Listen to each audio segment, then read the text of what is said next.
At a conversation this week where someone said, "How are you surviving in the world right now?" They had in mind the long list of terrible things around us that are unfolding, which I'm not going to go into in this moment, because I feel like we've finally sort of arrived and rooted, and like the collective blood pressure is a little lower than it was. We're living, though, in a moment in history where we witness, where unfolding around us every day is this constant destabilizing change, where the expectations and institutions of public life seem not to be solid in the way that they seemed.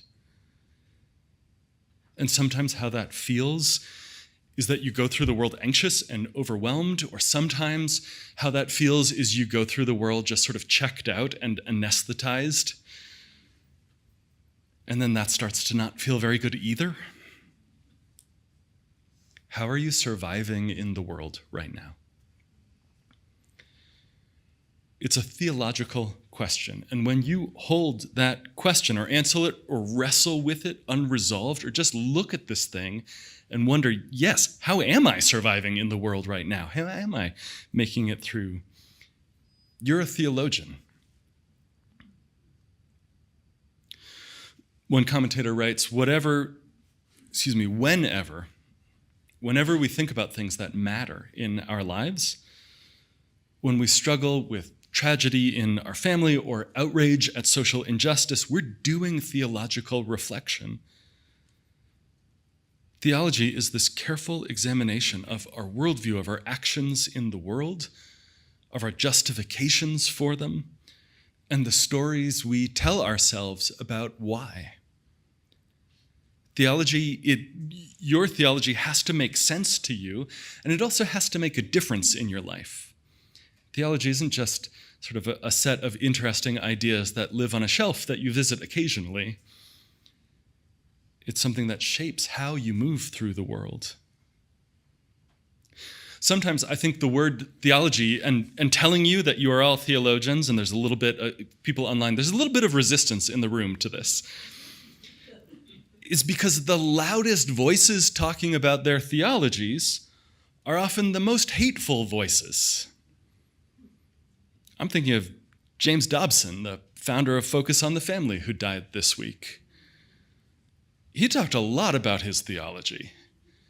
He talked about how his theology supported parents beating their children, how his theology said that mass shootings happen because America allows gay marriage. I'm not even going to continue. The list of absurdities goes on and on and on.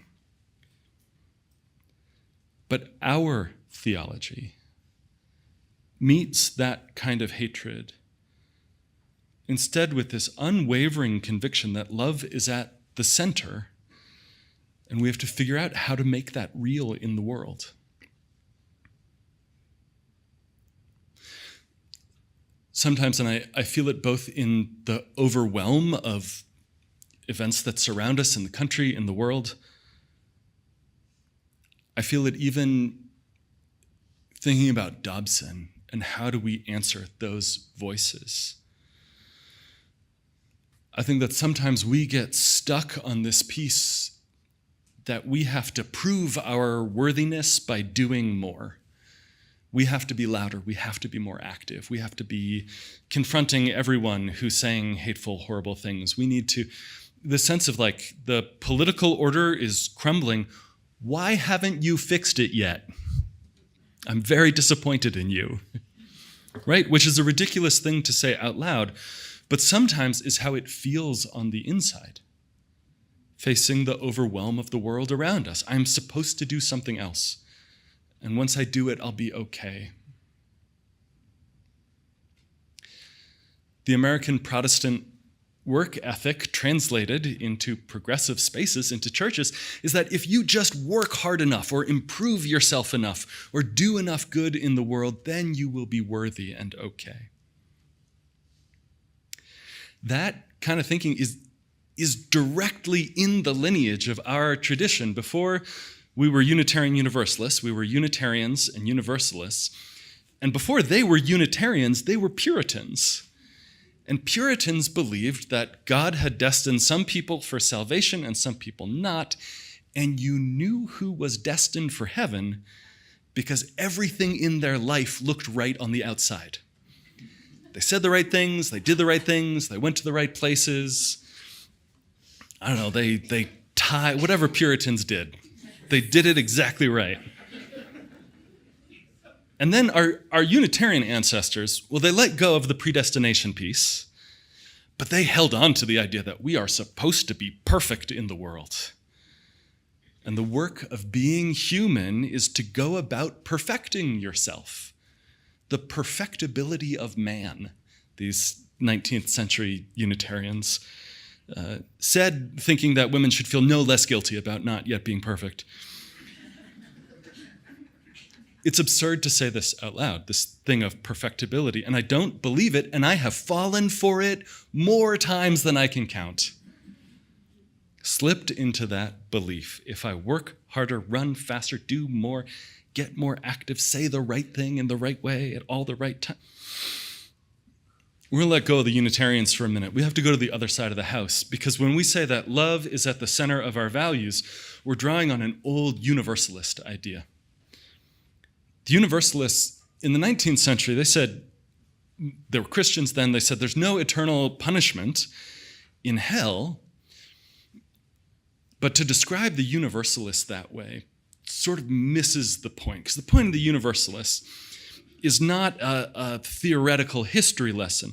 Universalism for them, it was not a cosmic get-out-of-jail-free card. No matter how bad of a person you are, you're going to be okay eventually. It was not that.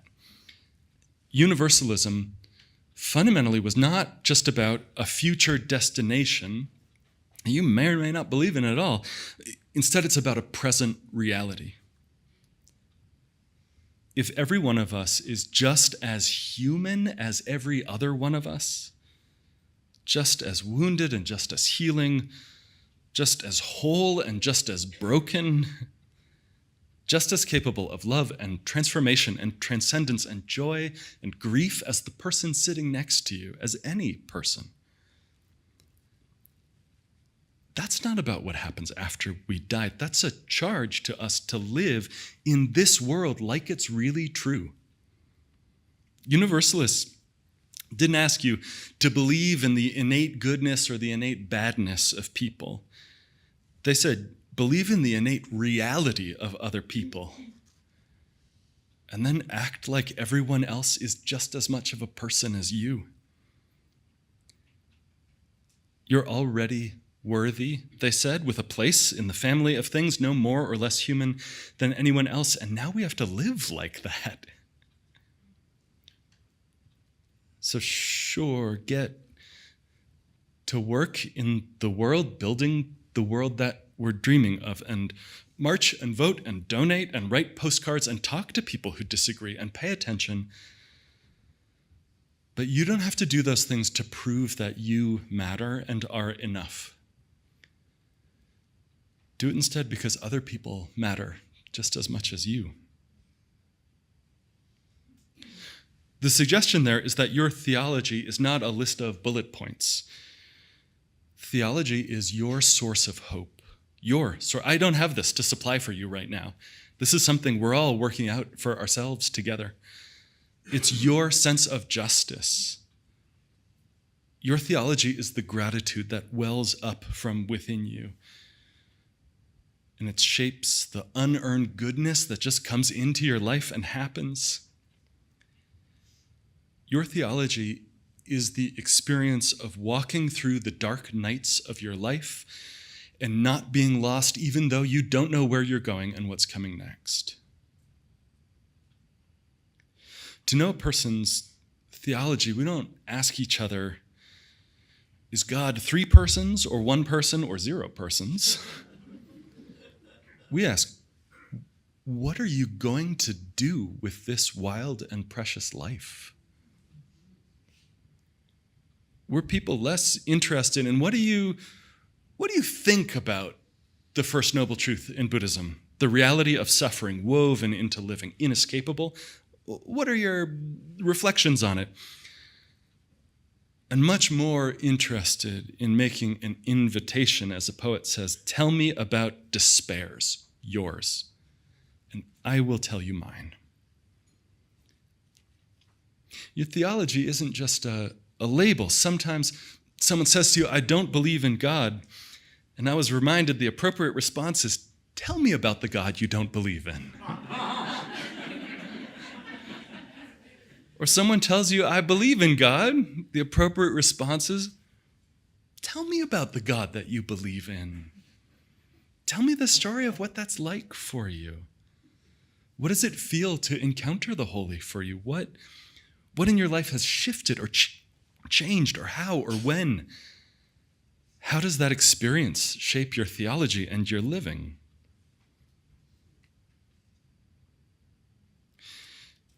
It always feels a little grandiose to me to say that we gather as a community to make a life together. That feels like a really big thing to say. I grew up in New England where the sort of like the cultural attitude was you make very modest claims about everything. Church is fine. But I think it's true.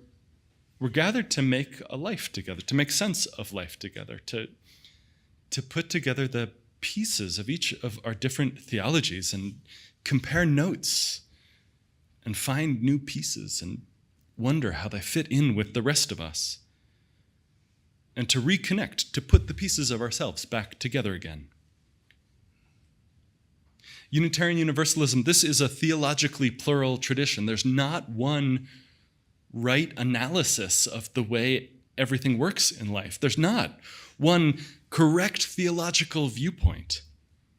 It is not progress or more advanced to be humanist or atheist. It is not regressive to be Christian or theist.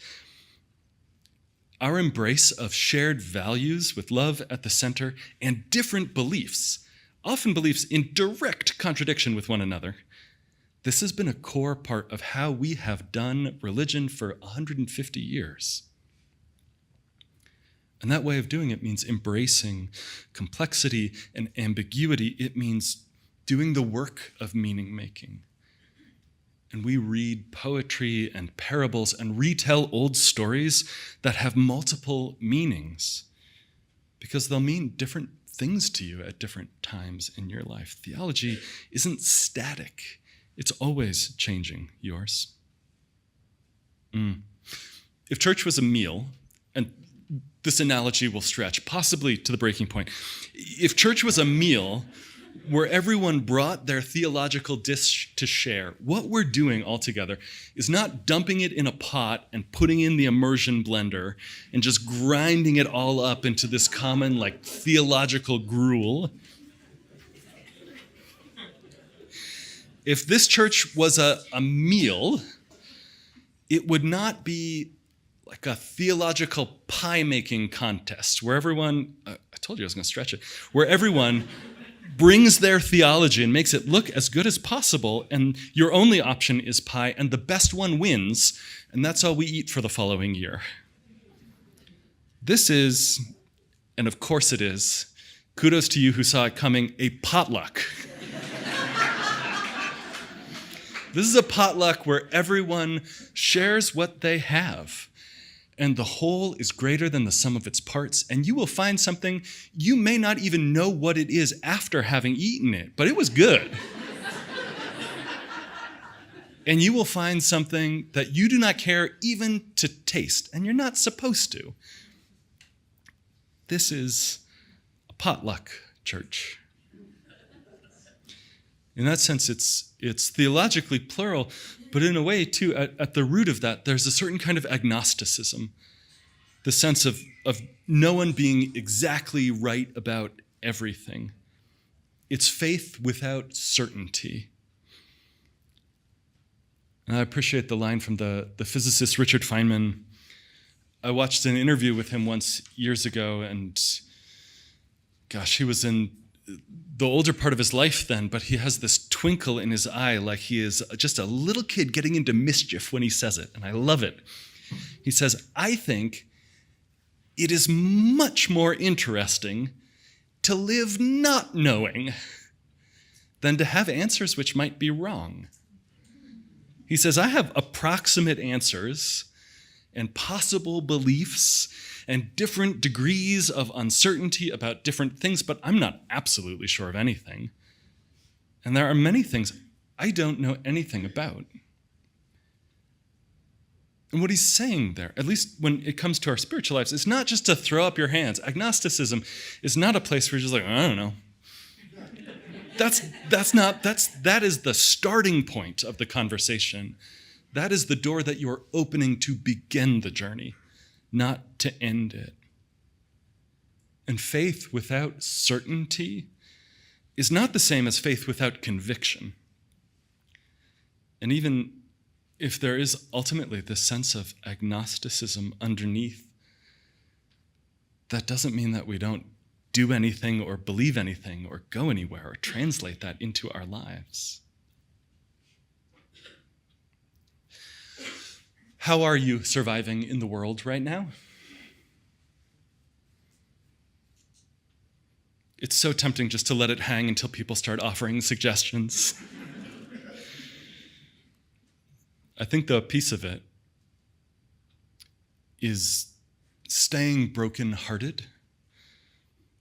The Quaker educator and activist Parker Palmer talks about there are two ways for a heart to break. A heart can break apart into shards, like a grenade, or a heart can break open into greater capacity to hold life's inevitable tensions creatively and not destructively. Right now, part of the work of everyday living is living with heartache and heartbreak and sorrow.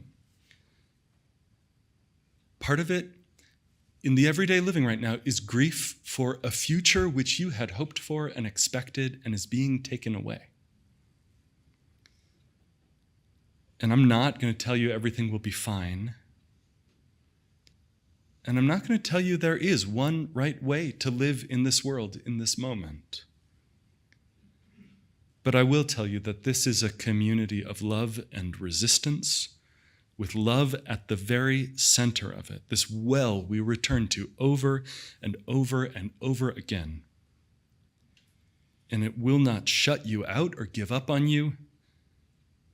And we will not sacrifice what our Universalist ancestors worked so hard to name, which is the inherent worth of every single person, the inherent dignity of every person. And we won't let go of that, not on an altar of political expediency or respectability or in order to look perfect on the outsides.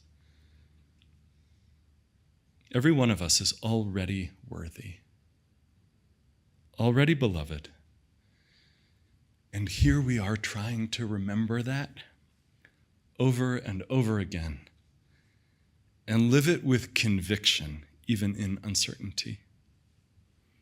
Amen.